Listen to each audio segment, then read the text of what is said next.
ছোট্ট সোনামণিরা, আজ আমরা ব্যঞ্জন বর্ণের সঠিক উচ্চারণ শিখব।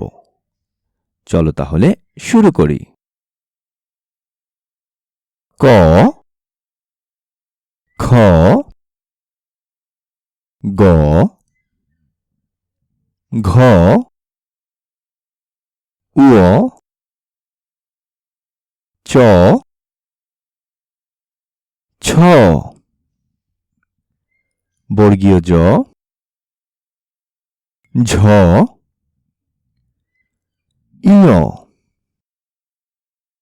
ট, ঠ, ড,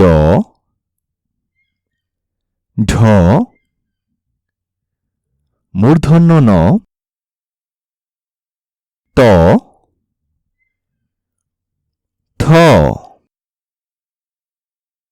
দ,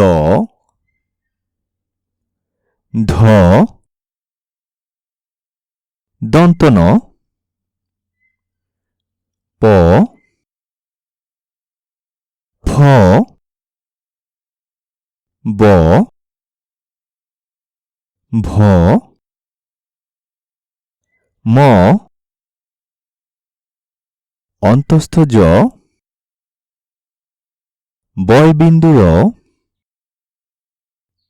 ল, তালব্য স, মূর্ধন্য স, দন্ত স, হ, ডয়বিন্দু র, ঢয়বিন্দু র, অন্তস্থ অ, খণ্ডত, অনুস্বার, বিসর্গ, চন্দ্রবিন্দু।